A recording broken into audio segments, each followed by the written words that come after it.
Greetings. Greetings. My name is Leary Jordan. I'm very grateful to be here in this moment and share the space, introduce the vibration of justice and equality among all beings. So I thought I'd check in to begin with to let you know how I'm feeling in the moment. November 8th, 2020, in the middle of a pandemic and what is likely a race war, how I've been able to navigate these spaces and these times. I would say for me, it's a bit of a journey. It's a struggle sometimes, but I was fully aware that this time would happen because I've been paying attention to my history, the history of this country, the history of the world, and where I am in it. I didn't anticipate it being a pandemic. I didn't anticipate it being biological, but I knew that there would be something. So because I was prepared in that way, I'm not having as much anxiety as I probably would if I did not know that. However, it's still a life-threatening time where it's been a generation and generations between these types of direct threats to your life. I think music for me has saved me from completely melting down and being incapacitated by the weight of it. I think the lessons that I've learned in the last 8 or 9 months have been that you really only have the moment that you're in to do the best that you can, and that we've been afforded, while it's been really traumatic and really heavy and really devastating for so many people, it's also a reset, and it's also a moment where we may be able to take a deep breath and really take stock of what our resources are in these times and to connect with people in a different way. It's also a time when we can access technology in a way that we haven't been able to because we've been so busy working that we don't have the time to devote to it. But now that we're stuck at home, we have nothing but time, and we're able to navigate our technology to our better advantage. And so I'm trying to take advantage of knowing that music has steadied my mind in a way that I can do it, that I really couldn't do it before. So I'm grateful, and I'm grateful for the opportunity to be a part of producing justice for people in the world. And if this is what I can offer, then I offer it gladly and willingly. And so thank you. And so checking in, that's where I'm at. All right. So here we go.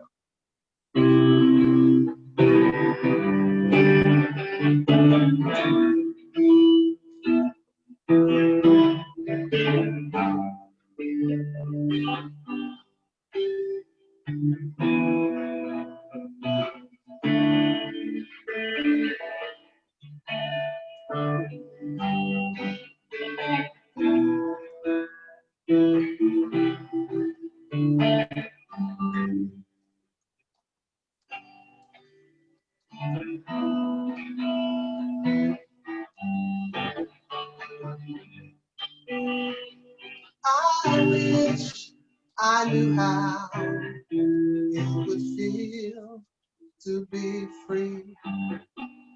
I wish I could break all the chains holding me. And I wish I could say all the things I need to say them loud, say them clear, for the whole round world to hear. And I wish I could share all the love that's in my heart. Ooh, all of us keep us apart. I wish you could know what it means to be me. Then you see and agree that every woman and man should be free. I wish I could give all I'm longing to give. And I wish I could live like I'm longing to live. And I wish I could do all the things that I could do. And though I'm way overdue, I'd be starting.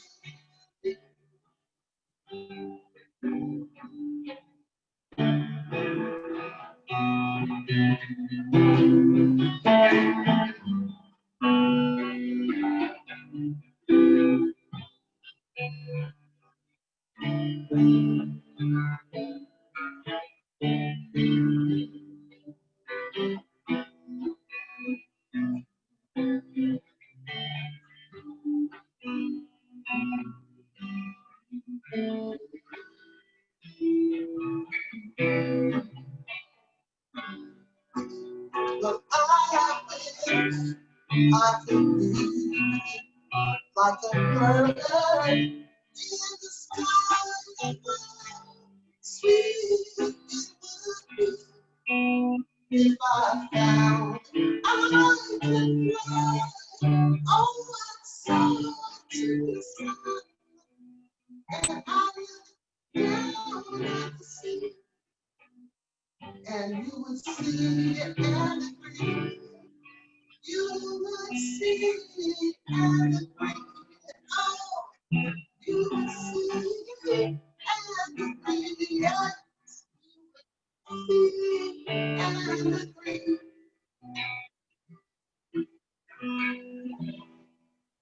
That every man and woman should be free.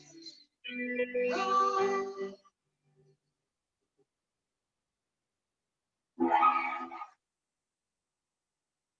Thank you.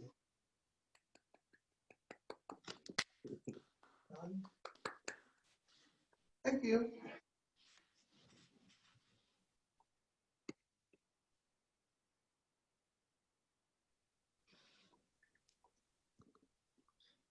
Sedinam, you're on mute.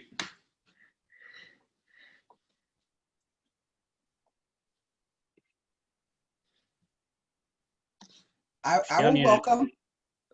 Okay, I'll welcome us all. Welcome everybody, and thanks for joining this event 5, 2020 Roundtable Panel Discussion on developing a 12-month plan of action to end racism, racial discrimination, and related intolerance globally.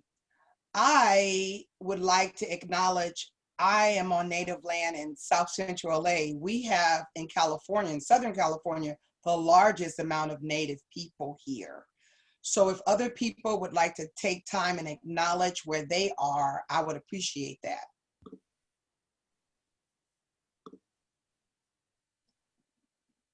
Hi, I'm sorry, John. You go. Yeah, I'm Audra Walton. I'm up here in Monterey County. I'm on Ohlone and Esalen land.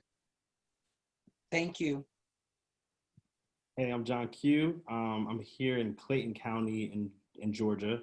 To be honest, I'm not exactly sure whose land I'm on, but I do acknowledge. Nativeland.com. That's it. Okay, anybody else? Hi, everyone. This is Matthew Kaplan. I'm in Boston, Massachusetts. I'm on Wampanoag land. Ashe. I'm Pat LaMarche. I am in the Harrisburg, Pennsylvania area. I just did a quick Google search to see it was Sioux, Cherokee, and Iroquois. And what is really upsetting is I knew who slaughtered them because everything around here is named after the Paxton boys. Yep. And so we still get everything. Plus, I'm a stone's throw from the Carlisle Indian School, where there are so many young children buried because they were ripped from their families and died of broken hearts there. So, Ashe. Would anybody else like to do a land acknowledgement? Yeah. My name's Remington. I'm in the Houston area, and I'm on Karankawa land and Akokisa land. Both tribes, unfortunately, are long gone. Houston, the Texans were particularly brutal to indigenous people. Please, anyone else? Yes, this is Koro. Hey, Koro. Hi, how are you? I'm doing fine, thank you. I live in New York, Levittown, New York, and according to the app, it's this is Merrick land, and I know that I still have more to learn about treaties and Native history too, but it's the Merrick land where I am right now. Thank you. I don't see. Hi, I'm Okay. Lindsay. Hi, Lindsay. And I'm on occupied Kalapuya territory, also known as Oregon, Corvallis. Yes. Thank everybody for acknowledging the stewardship of the land of indigenous people. The next part is us honoring individuals and organizations that have made the time, effort, and use resources to uplift and uphold us as a one race, human race. So, we can go around the opposite, or whoever wants to speak. Please take about 30 seconds.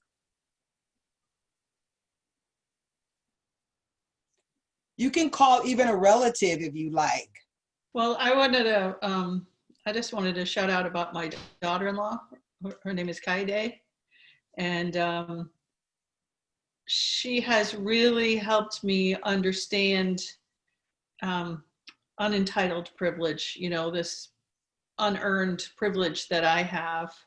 And now, especially in the last 9 months since this virus has taken over, my other good friend, Aaron, who is also Asian descent, and they have been really plagued by this anti-Asia, blaming the disease on Asia thing that is really upsetting.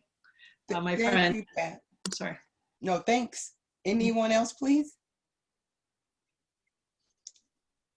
Just honoring anyone who's been impactful for your understanding.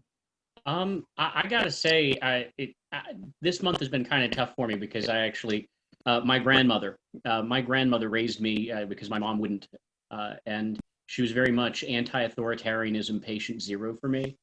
And it was really sad. I mean, she lived a wonderful long life, but she did just pass about 3 weeks ago. And Our hearts to you. my earliest memory of her was a good friend of hers who was illiterate and had never finished high school. I don't think she even finished 8th grade. Had been harassed by these awful mean bill collectors who were telling her all sorts of stuff. And I remember my grandmother held her hand and stared her in the eye and said, "Look, you don't have to do anything that you don't want to do." And she and her friend Gloria just, didn't know what to, she seemed like she didn't know what to say. And it was really noteworthy to me because I remember the awkwardness in the room. And she was like, "What do you mean? They told me I had to do this." And my grandmother just held her hand and looked her in the eye again and said, "You don't have to do anything that you don't want to do." And it's been running through my memory all my life. And that's who set the first example for me for standing up against established oppression. I'm very grateful for your share. Very grateful. Similar to Remington, I wanted to start with two of my grandparents, Walter and Henrietta Smalls, for just being everyday revolutionaries in the way that they reared my mom and and my uncles and aunts, and just kind of instilling this passion that I had to grow into, but definitely recognized that wouldn't have come without the way they raised us up. So to them. And then second, one of my personal heroes is Bear Rustin, Chief Advisor to Dr. King, awesome strategist, critical element to the civil rights movement. I totally love him and appreciate all that he's done for the movement. Thank you, Ashe. Okay. Any others, please? Do they have to be related? No, it's a name, it's an individual. I'll say it again, individual organizations. It could be a family member, it can be someone, in our story. Please, it doesn't have to be a related member. But we're all related. About Mark Charles, I'm like really happy Mark Charles was able to get some platform. The censorship of like the whole doctrine of discovery and the indigenous, genocide and erasure and everything. I really appreciate him like kind of working it so I like understood it easier. And I also appreciate Harriet Tubman and Mother Teresa as well. But I of course don't know them, but yeah. But we appreciate you holding up our sisters. And I appreciate you, Sedinam. Thank you so much for running for vice president and doing the work that you're doing. I'm so glad to be here. Thank you. Thank you all. Thanks.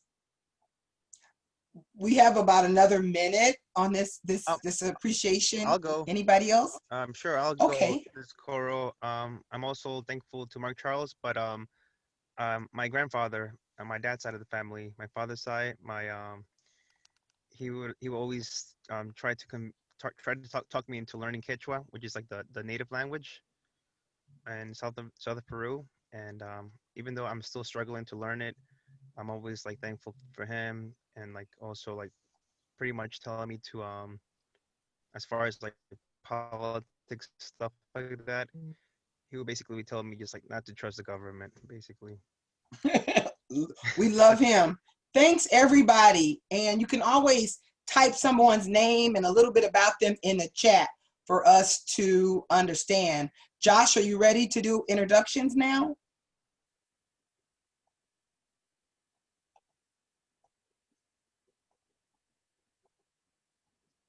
I'm not sick. Why did I write Josh? Zach, I'm so sorry. So you want me to help introduce the panel? No, you're introducing myself and you. Oh, okay. Well, I am a YouTuber, political commentator. I run the Last Outlaws YouTube channel. We've done millions of views on important topics. From a progressive point of view, I worked on the how to have had some small part in these roundtables.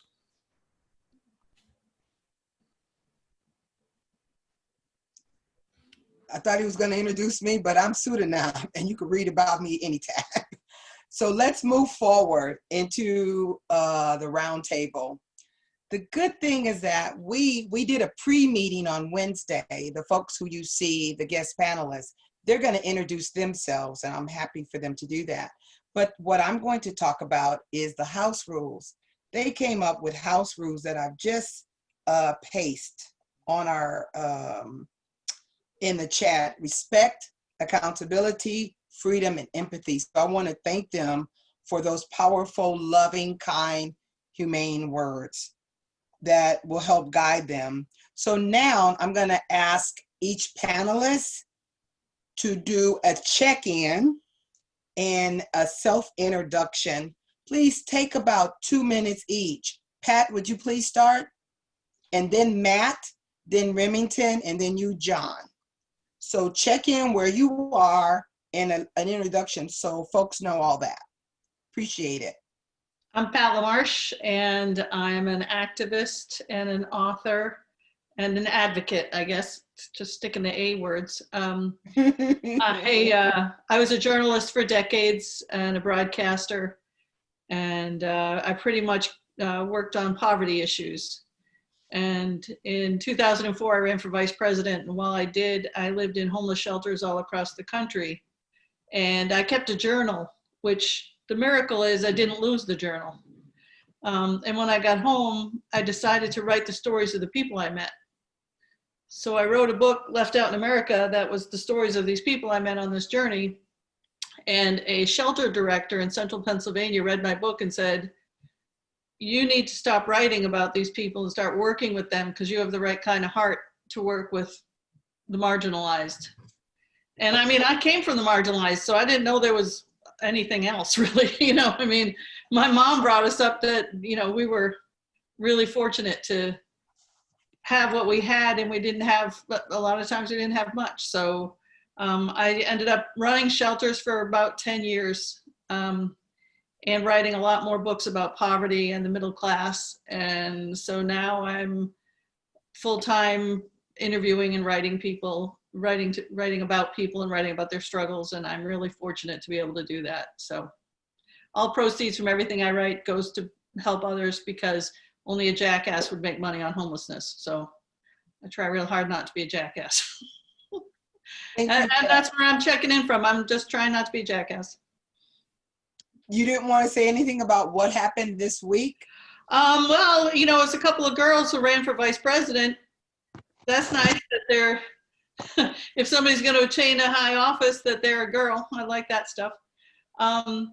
It's always concerning when the director of the CIA is relieved. That might be a message. You know, it's John Brennan and some of the others are like, whew, so I don't know what that means.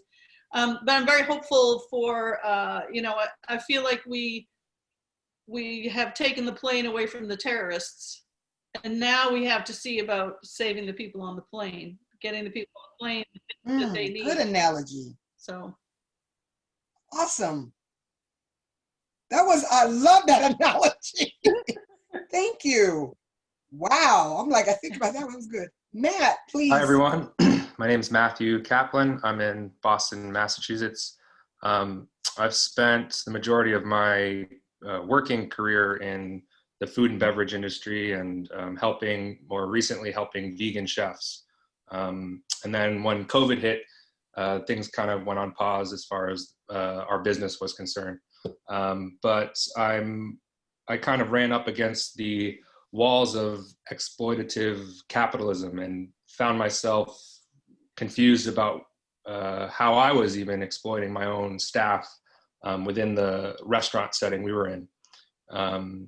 And since I've had a lot of time recently, other interests include, other than veganism and the movement around veganism and how that relates to racism and othering, we other animals when we eat them.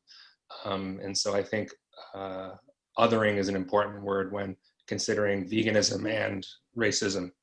In addition to veganism, my other interest is in cryptocurrency and crypto economies, and using technology to create a new financial system, hopefully one that has more altruistic elements to them. And yeah, that's about me. And as far as the election, I wasn't happy either way, whether whichever white supremacist or white man was going to be elected. So I guess I don't have too much emotion around it. I'm interested in looking at the history of the 2000 election, and if some of these lawsuits go to the Supreme Court. I'm interested in the media calling the election before it's official, and kind of the breakdown of the media. And I guess I'll just leave you with a quote from Judge Stevens. There were 4 dissenting judges in 2000 around the recount for the Bush-Gore election. Ultimately, Bush was handed the election, but the recount was stopped. And Judge Stevens was one of 4 judges that dissented. And he said this: although we may never know with complete certainty the identity of the winner of this year's presidential election, the identity of the loser is pellucidly clear. It is the nation's confidence in the judge as an impartial guardian of the rule of law. So things could get interesting if it gets to the Supreme Court again. And yeah, I'll leave it at that. We very appreciate. Please, Remington, and then John. Okay. So my name's Remington Alessi. I been an activist for what's feeling like a long time, about 10 years. So I guess it's a long time for me. I'm sure there's a lot of people who've been doing it a lot longer, but I've worked on just about every issue that came across me, mostly because you know how small children love to help, they always want to help and stuff like that. For some reason, I never outgrew that. I like helping people, and that's kind of what drew me to activism. And it just so happened that, you know, it became a running joke that I kept getting arrested at protests because I had a bad habit of telling the police how I really felt about them. And so one day I got arrested for, it turns out Houston Police Department, they love beating the crap out of homeless people. But what they don't love is beating the crap out of homeless people on video. And so I was filming Houston Police Department beating up a homeless guy, and they, of course, came at me and decided to arrest me for trespassing on a public sidewalk. Now, if you're familiar with how trespassing works, then you know, the idea of it being on a public sidewalk is pretty far-fetched. And so at the time, I was hanging drywall for a living. Like I did not have any love for the law.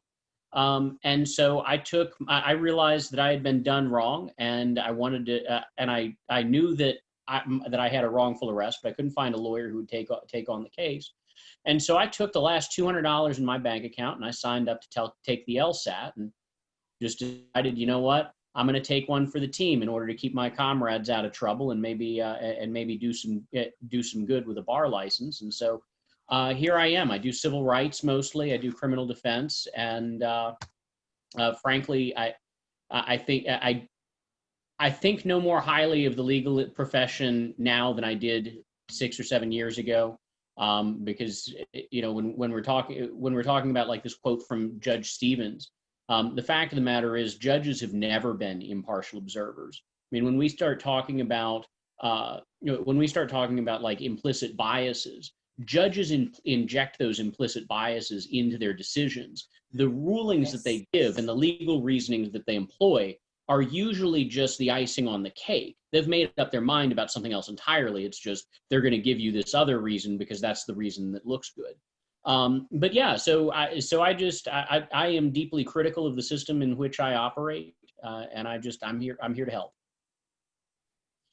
Okay, John, you're gonna do your check-in, your introduction. Go for it. Hey everyone, I am John Q. I'm sorry, I'm playing with this thing. I'm John Q, and I'm just so happy to be here to chat with you all. I've spent most of my career as a marketer. I've done marketing for Sedinam for about 8 years until 2019, when I decided to jump ship and start working on projects that were a little bit more close to the heart and more passion driven. Making me feel better about myself and the upliftment of my community. So out of that came an initiative I started just recently called Just Us. It's an app that's supported by a nonprofit, basically exploring technology and the accessibility of technology industries to Black youth. So that's me in a nutshell.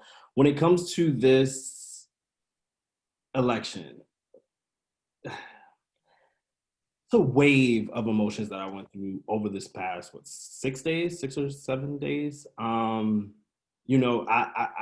would like to think that I operate in my form of advocacy on this glimmer of hope for just, like what the nation can be, what the good and what the good that I can potentially see in people. But it's hard not to be honest about how frustrated and discouraged I often feel. And watching the way the election happened over the past week, you know, I have my qualms and my critiques of everyone and every candidate, but to think about the one who didn't make it back in office and just the amount of support he gets, it's hard for me to really like to digest that.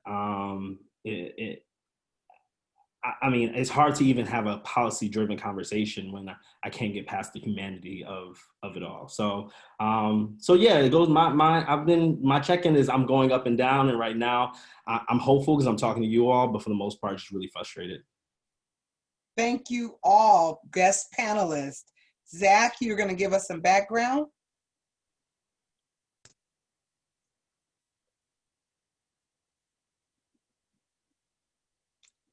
Give me a second here.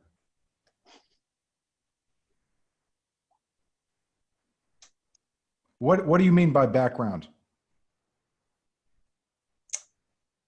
On the roundtables? I can go ahead and give it. Sounds good. The UN sponsored the World Conference to End Racism 19 years ago in Durban, South Africa. We basically were following up on their footsteps to move it forward to end specifically racism. During this, from August 31st to September 8th, we held space, Jessica, Bronson, and myself, and a few other people, every night for an hour. And out of holding space, we came up with 3 things. One was getting ready for the next year, which is 2021, August 31st through September 8th. For the 20th anniversary, we think after 20 years, we have to end racism. So from that, we said, how do we do it? You know, we pull people together and ask critical questions because every problem has a solution. So the next thing was, of course, setting up a Facebook page, getting folks involved.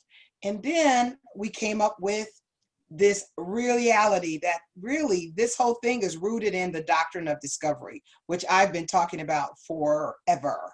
So we started an online petition and awareness, and our goal, real simple, 2 billion people to become aware of this, because we believe in a tipping point. If 1/4 of the Earth's population understand it, then we'll change. That's the background. So we're going to move right into the roundtable. John, you did your introduction last, so if you can please start off with the category and question. I've pasted those inside of the chat. So we'll take about 5 to 6 minutes on the first 3, and then we'll check back in. And you all know how to relate and talk to each other, so you don't need me and Zach on that. Dope. Want me to go ahead and start and just go ahead into my, cool. So this, I'll just start with the question. Technology has put category. You got to get a category. Everybody has to get a category and question. Sorry about that. The category is technology. So the question is, technology has played a major role in making racial injustices much more visible to the general public, i.e. camera phones, body cams, etc. How do we utilize technology to not only amplify current protests and initiatives, but also end racism globally? So simply, technology is building platforms to make life easier, right? In the scope of racism, I think there are 2 major considerations of how to actualize like technological advances.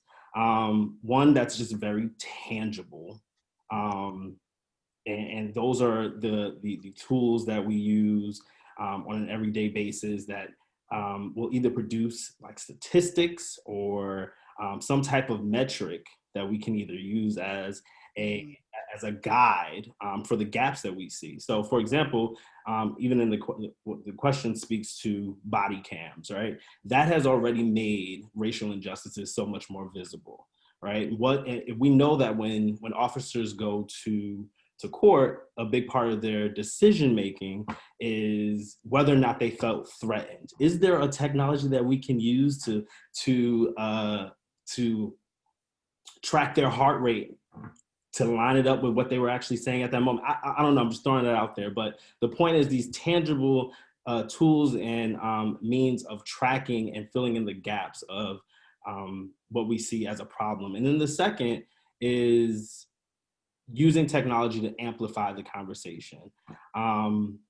There's no roundtable like this without Zoom.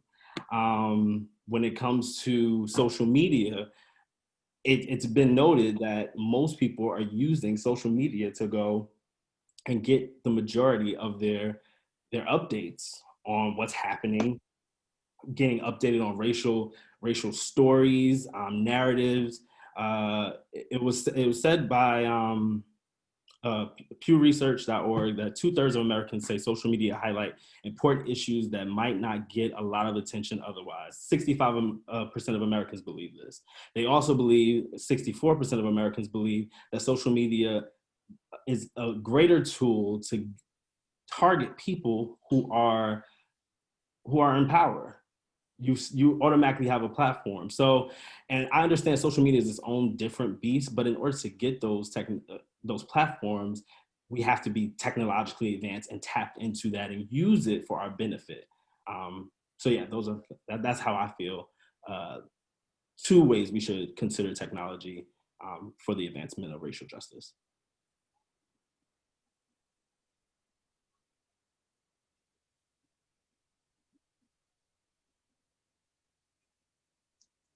I have to encourage people to speak about technology.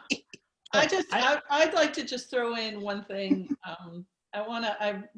First of all, I'm so overjoyed to be with this group of people right now because, as has been said before, I really feel like there is genuine concern for the issue, and I'm around people who have dedicated their lives to doing something about it. I really want to honor what John said, though, about the 70 million people who voted to continue, enthusiastically, for many of them, to continue a racist regime. It used to be wink, wink, nudge, nudge racism, and then, which was horrible enough.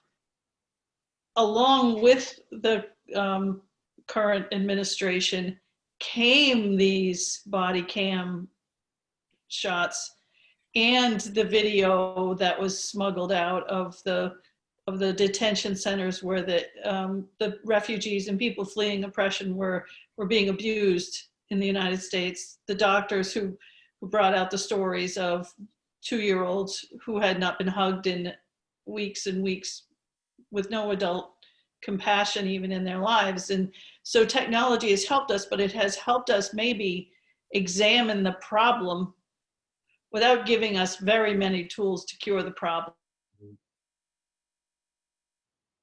Examining the problem isn't the first step, but with 70 million people voting for more of the same, it seems like it would be sure nice to have a few more tools in our tool bag to fight it.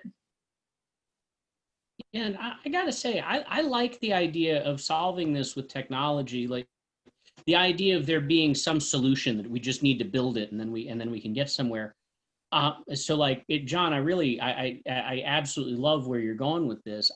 I gotta say, like when we're talking about body cams in particular, I am intensely skeptical, and here's why.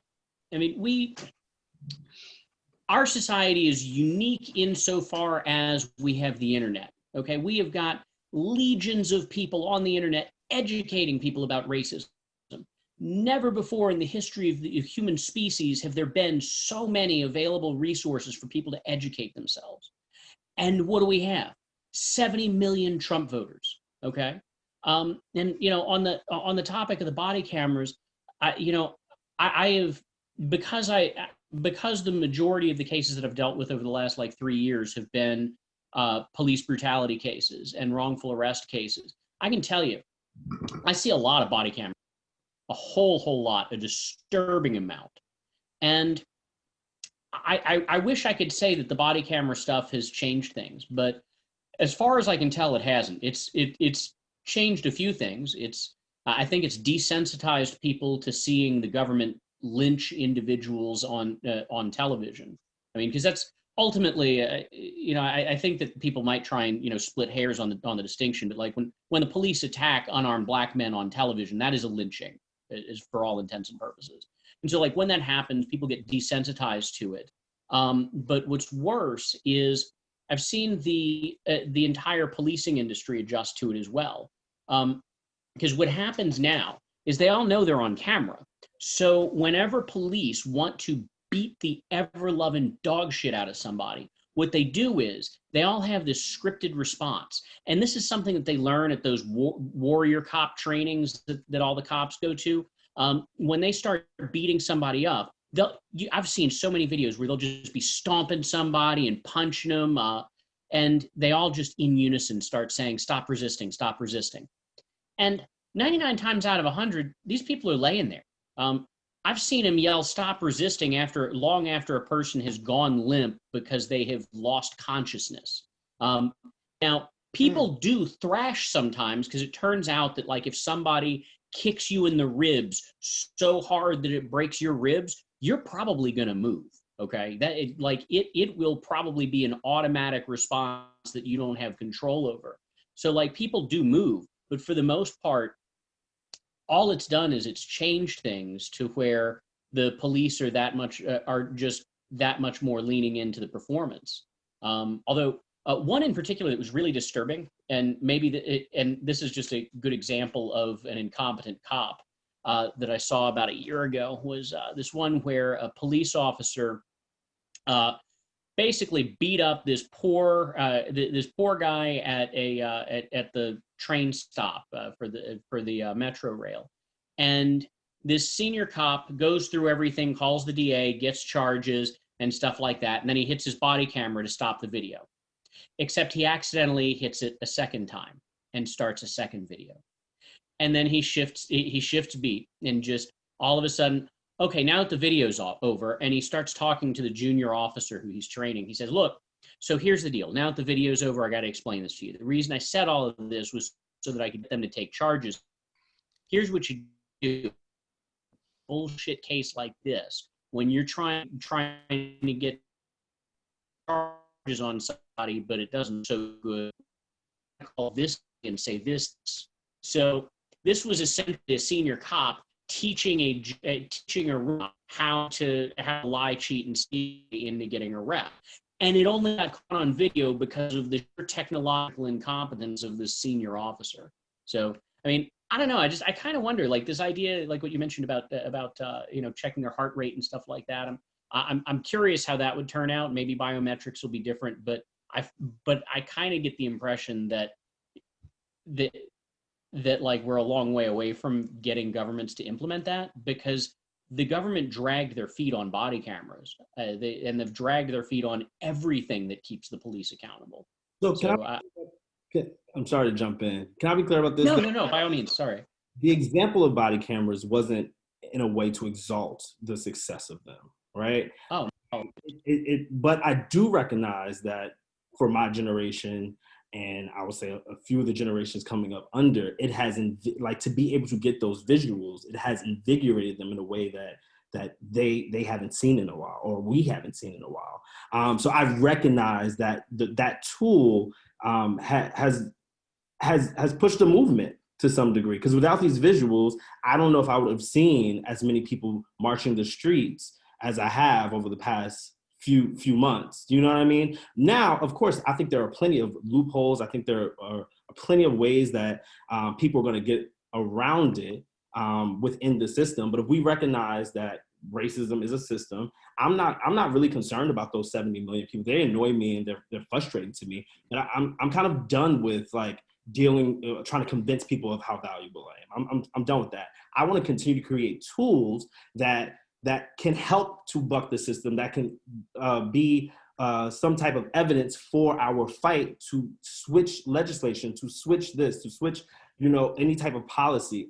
That's all I'm concerned with. You know what I mean? So like, as much as I get, we've had technological advances and like they've been used, distorted and corrupted and used for whatever agenda that particular organization or person is trying to do, I do recognize that the visibility of it all does help the movement in some way.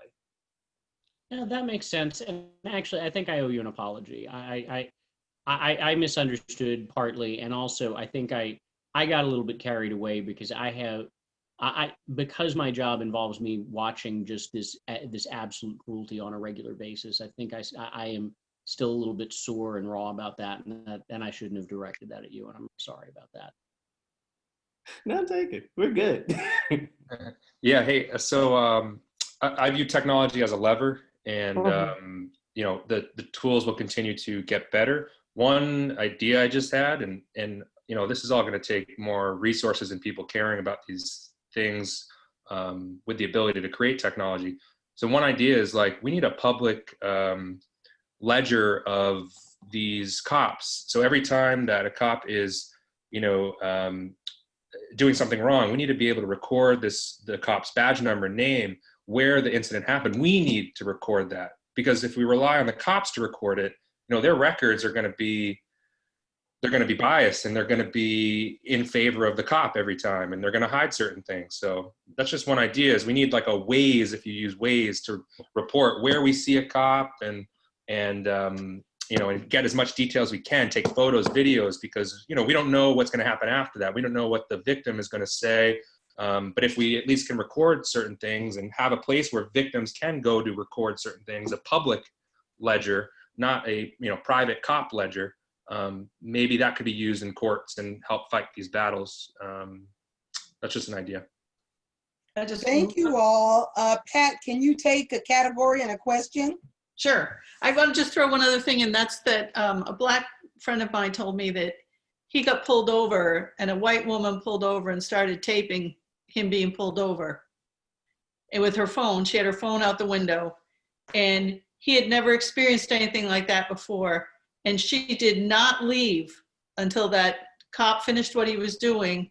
And then she mouthed out the window at him, "Are you okay?" And he nodded, and he was overcome because this person stopped her day to make sure that, so I still think people have a role in this. Yes. If we use our technology to protect each other, that's great. Awesome. Well, that's Okay. damn good praxis. We Can I used to do jump that. in Looks like really Audrey fast? wants to jump Oh, in. sorry. Yeah, my apologies. I'm sorry, but no. This we're gonna, we have a couple of questions, then we'll come back. But so if you can write your comments, and we close with the audience, Audrey. We close with the audience. Okay. You're welcome to write. If you notice, we keep writing everything. So I'm We on my have- phone. We have Okay, 12 minutes. So Pat, if you can take a question, I know I kind of go a little bit, but let's try to get at least 2 more questions in, y'all. All right, I'm trying to figure out the system, how to ask the question. So category first. And you see, the ones you all picked. We're Right. only doing the ones you picked. Do you want me to? So I'll pick the efficiency of nonviolence and self-defense. And then the question I am going to ask, right, is the same thing. What strategies can we employ If that's what's listed. stop labor exploitation around nonviolence and self-defense? Okay. And then I answer it first? Yes. I'm the elderly one here. I'm sorry. I think I have personally never struck another human being. It doesn't mean I haven't wanted to. I had just never done it. I've never struck my children, and I want you to know that they're 35 and 34 and kind of perfect. So I think you can get through life without hitting people or striking them.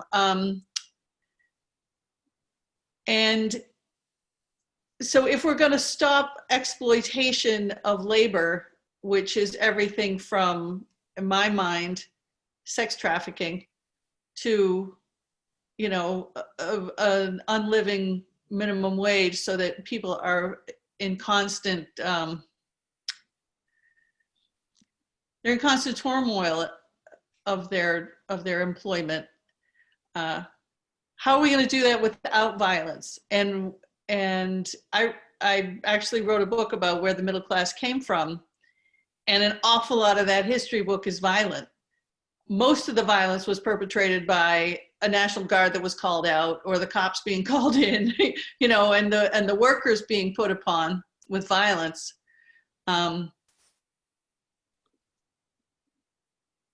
So I guess I have the question, but I don't really have a very good answer. I just think my answer personally has always been to write about it, to tell the stories of individuals, and to just keep telling them, you know, and just keep speaking the truth about what people live through. And hopefully enough people will get that. But I try it from a different angle every time. I'm working on a book right now about food insecurity, and I'm making it a cookbook. Because maybe if people try to cook like people who don't have any money for food, they'll realize what kind of a punishment food insecurity is. So I guess just telling the truth about people would be my answer to how to address employment in a nonviolent way.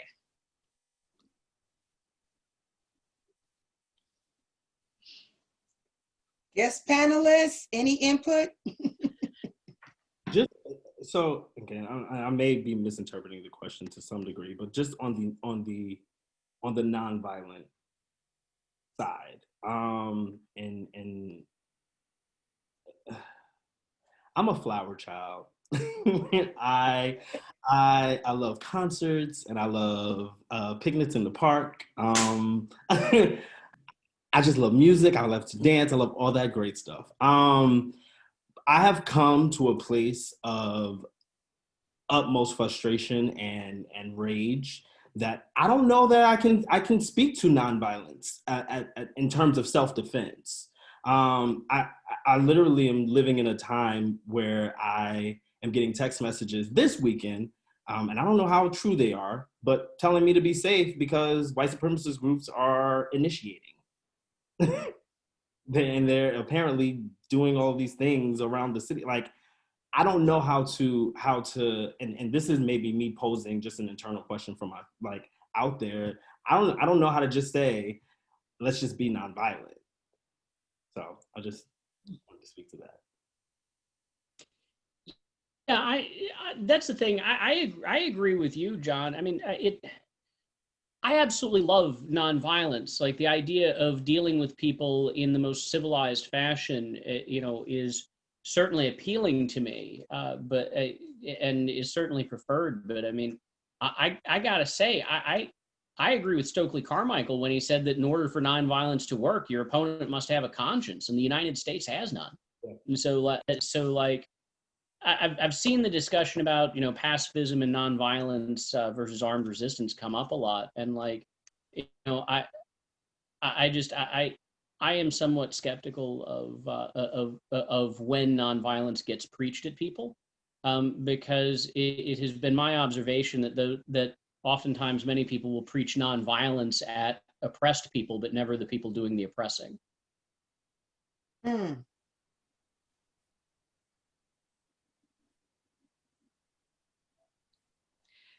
You know, a bunch of my friends, I even have a 77-year-old friend who went and bought a handgun about 3 weeks ago, and then went to a shooting range to learn how to shoot it because of fear that this election was going to cause, you know, people to storm her house because it's covered with anti-Trump.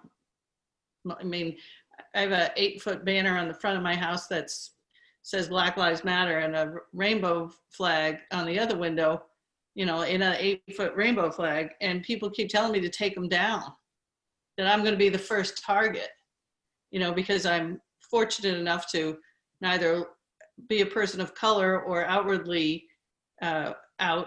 So I'm obviously broadcasting that I think that way and that someone's going to harm me.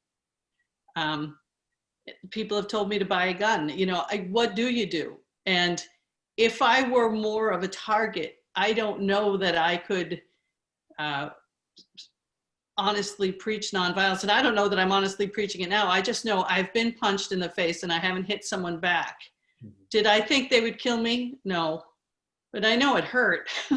So I don't know what to say is the plan. I just know that it doesn't seem as though violence is the answer. I think starving people is violence. And we use that all the time. I don't think the sanctions in North Korea or the sanctions on Iran, I think that's violence, even though it's just not letting them have medicine or food. So I think that these questions are great, but I actually don't think I have any answers. So Pat mentioned, buying guns and people buying guns around the election. And I read that gun sales went up to like 27 million from 9 million the month before. And so I think the oppressor uses divide and conquer, and that is their strength, right? And so they're trying to figure out how can they divide us more. And in turn, people are out buying guns, and that's making money for the companies that are supporting certain candidates. So I don't know necessarily the answer to violence and nonviolence. I will say that one thing that I think we need to consider is the money trail in revolution and in oppression. And this relates more to another question, but and I'm trying to tie it to violence and nonviolence, but I think we need to be smarter than the oppressor, and we need to see that they're trying to divide and conquer us. And if we start to use a different currency, for instance, and devalue the currency that they're using, that could be a strategy and something to think about. And as organizers and organizing protests, I know that in other countries, and I'm forgetting which country, but they're starting to use Bitcoin and other cryptocurrencies, specifically because banks are not allowing them to use their national currency. And so obviously the nation state supports their nation's currency, but we can use world central currencies like Bitcoin or other cryptocurrencies. They could be, that could be to our advantage. And I don't know. I'm trying to tie it to nonviolence and violence, but the oppressor is trying to divide and conquer us. So I don't know if violence is the answer, but I don't know if I have another. I think you totally bring up a great point, though.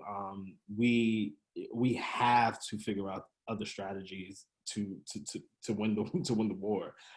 Going head first into it, it's not ideal at all.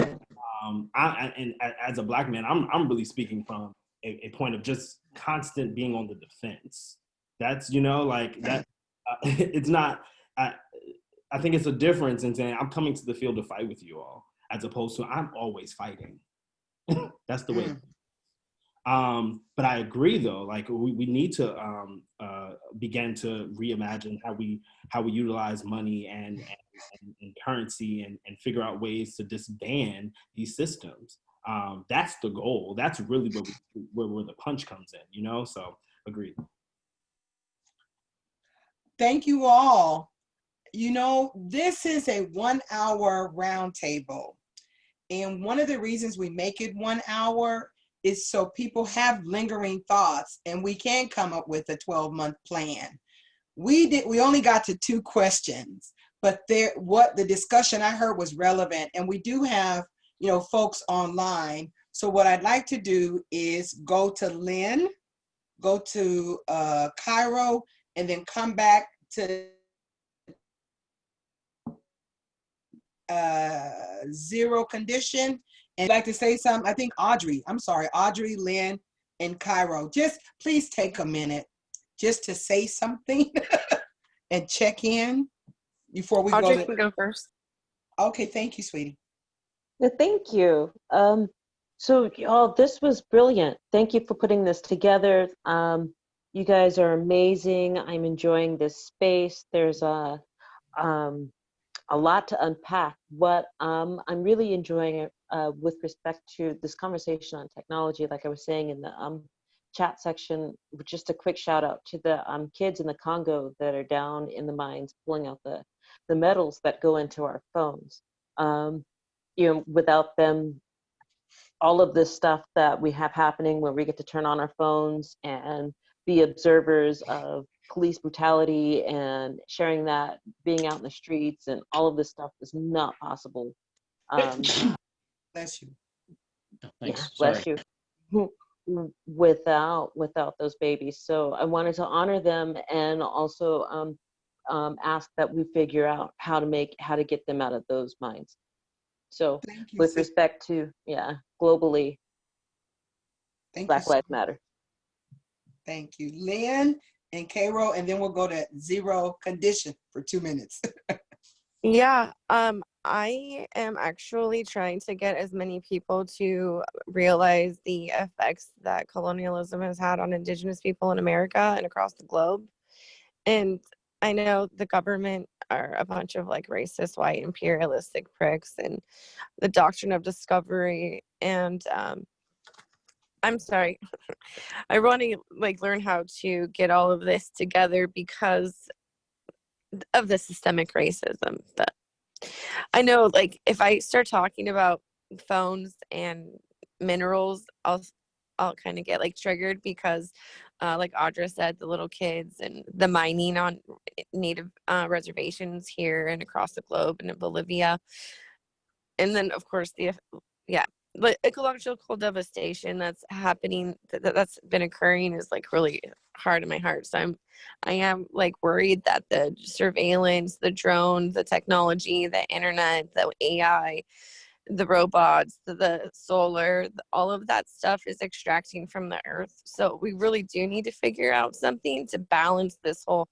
space on earth thing, because this old doctrine of discovery stuff that sadly, you know, people have been believing for a really long time. Thank you so much for your input. Please, Carol, can you share for a minute with us, please?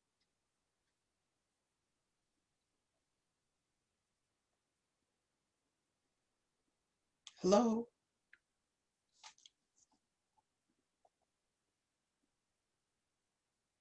Oh, maybe he has a technical problem. We'll try back. Please, Zero Condition. Can you share with us? Can you check in? And then also just share some spoken word with us before we close up. Hello. How you doing? Great. I want to try something a little bit different if you don't mind. Are you okay with me playing an instrumental in the background? Oh, why would you even ask me? All right. Zero Conditions here. My name partially comes from that I created was through a performance through a poem called Unconditional Love. And I do believe that unconditional love can go a long way with resolving a lot of human crisis. However, I'm a realist, and dealing with people's insanity can take a toll on somebody. And in regards to the anti-racist push forward, clearly white supremacy is a white issue that is projected onto Black people for just existing. And this needs to be dealt within a global human capacity, starting with the margins and going up. All right, here we go. All right, let's see how this works. I got a little mic here.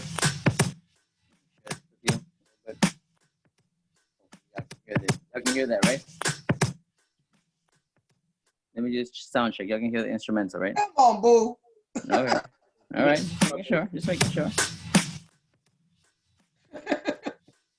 Okay.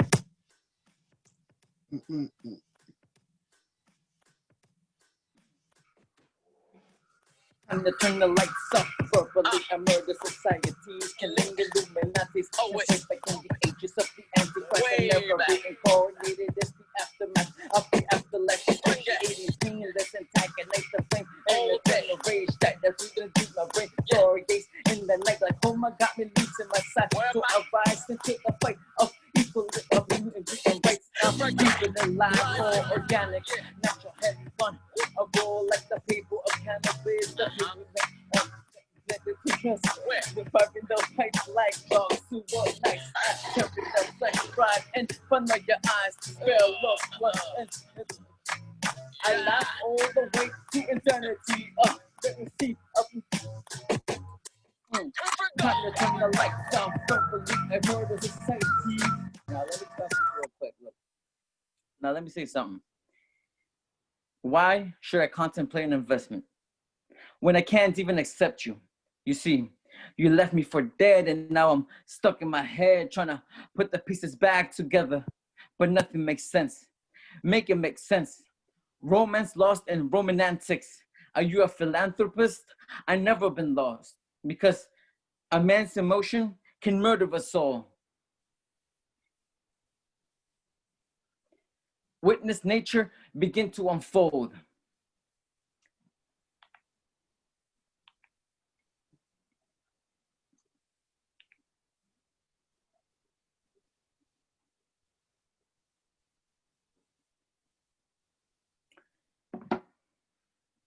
My spirit is heartbroken from all the lies that have been spoken, crossed and unworthy. I'll overcome whatever you throw at me. Your politics is trash. Just let go of me. You see, the bird who sings in a cage is like an artist who's trapped in a maze, lost in a rage. With the firearm, conjure the blaze. No consequence to the dead. The truth is under expungement. So let me guess, locked in the safe with the insecurities you haven't dealt with? Children looking for answers. Meanwhile, we're trapped like a cancer, while the earth is held up for ransom. Please stop this rotten expansion. Peace to the ancestors. And I believe that we have to abolish the crooked politics. Yay! Bless you, bless you. Thank you. Please, I just saw Sadie. Can you take 30 seconds and say something? Unmute Sadie and your baby. It's a Zoom. Hello. Hey. We're here and it's what? Oh my gosh. Well, we wanted to say hi. Oh my God. We were saying hi. So you all, we are 7 minutes over the 1 hour, but I'm really grateful for everyone to be here and for your involvement and for your heart self. Anybody want to say something for like, let me just go around and if everybody can say one word, not about the what is, but what we hope to do by ending racism. If racism was end today, what would that feel like to you? I'm not being Pollyanny, but I believe in visioning what we want. So I'm going to start with I don't want to put anybody on the spot. So who should, okay, Matt, thank you. I'm taking a page from Zero, unconditional love. I know that. Yay! Thank you. Next. So I'm going to go with justice. Yes. Unification. Yes. Joy. Woo! Come Peace. On. Thank you, sister. Throw it up, everybody. Give us, everybody do a peace sign. Come on. Thank you for that. Next. Solidarity, unity. Okay. I think I didn't hear from 3 people. Hope. Awesome. Love. Thank you, everybody. We say huge coming on Monday, the 30th. So again, I thank you, and the conversation will continue. Love, love, love, love. Peace, everybody. Peace. Lots of love to all of y'all. Thank you so much for having me. My Wonderful joy. getting to meet everybody. My joy. Good night. Night, everyone.